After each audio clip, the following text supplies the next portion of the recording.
Green energy is taking over Europe, but unfortunately not everything runs on electricity. Like, for instance, the largest fertilizer plant in Europe and the largest chemical plant in the entire world. In Germany, things are coming to a head. We're going to be covering why it's shutting down, what they're doing about this, and what kind of global impact the shutting down of the BASF Ludwigshafen plant will have on the world. Before we jump into that, this video is brought to you by Genesis Gold Group, and they have some great opportunities to help you get your IRAs, 401ks over into physical gold, physical silver. I don't know if you just saw what happened at the stock market yesterday, but it was pretty devastating, and we're seeing more and more of that, where stock market's going up and down. If you want to move over to precious metals with your retirement funds, you want to talk to Jonathan and his team, you can find them down in the description down below. Genesis Gold Group. All right, so the BASF Ludwigshafen, if I'm pronouncing that right, I'm trying to. How big is this facility? Well, the answer is it's massive. This giant complex, chemical complex, is at the exit point of the Nord Stream pipeline. That was the main feeder of natural gas to power this massive chemical plant. It's the largest integrated chemical complex in the world. So think of it as like a giant refinery, but they're not refining oil. They're refining chemicals. They're moving chemical byproducts from here to there. They're using giant power plants in order to change natural gas into things. See, natural gas isn't just the fuel that they burn to run this facility. Natural gas is the feedstock. It is the chemical that they're using to break down into all these different components.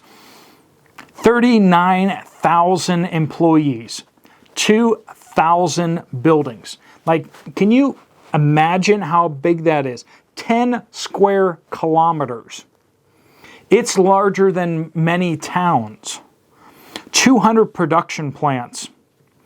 2,850 kilometers of pipes. Output. They have 1,900 trucks per day coming to the plant. 15 barges, both offloading and onloading. 400 rail cars as well. And they make thousands upon thousands of products. They produce a lot of chemical components that go into products. They make chemicals that go into, and when I say chemicals, I mean vitamins to beauty products to fertilizers to everything that you can even possibly imagine. When you look down your, those processed foods and you look at all these chemicals, where do all those chemicals come from? From a plant like this one. And in fact, very possibly from this plant.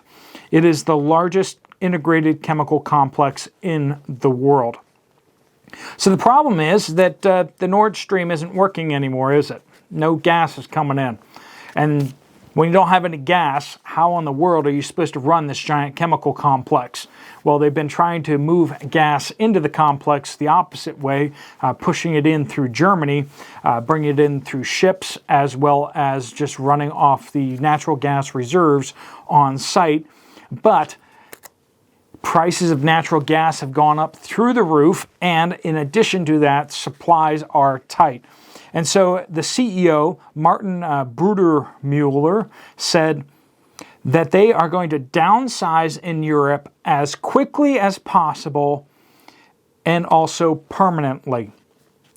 They are constructing a massive Ludwigshafen copy or clone in Guangdong province in China. They are building a massive complex to basically take over the entire operation of the German Ludwigshafen plant. And this is going to be in China. So the natural gas is going to be shipped to China on boats and ships, and then it's going to be then used to produce all the chemicals that are needed for many things in the world. This is a huge dependency issue, not even to speak of the 39,000 employees that Germany is going to lose, not to mention the billions and billions of revenue from this plant that's going to be lost. And of course, they are deindustrializing Germany. Now, how do you make Germany a green power plant friendly location? Well, it's simple. You shut down all of the industry that uses lots of electricity. You shut down all the industry that uses any kind of power that doesn't necessarily, isn't necessarily electricity. See, the power plants at the Ludwigshafen plant were not just generating electricity, they were also generating heat. They used the waste energy from that escapes as heat from the power plants, and they used that to heat water into steam, and they used the steam power to not just power turbines, but also to be used in industrial processes all over the facility. They used the natural gas as the feedstock, as I said before. They use it as the material that they're using to make into all of these products. So what have they done so far? Because of the gas prices being up so high, they've already shut down their ammonia plant. That's a key component of the facility there. Ammonia, of course, goes into a lot of things, including a lot of fertilizers. They also scaled down their acetylene production as well. They found that it's just cheaper just to import both of these things from other places.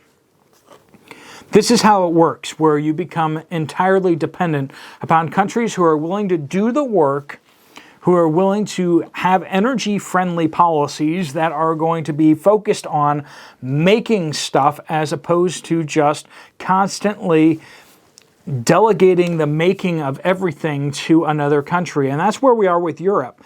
Across Europe, over 35 fertilizer production plants have been either shut down or significantly curtailed their production of fertilizer.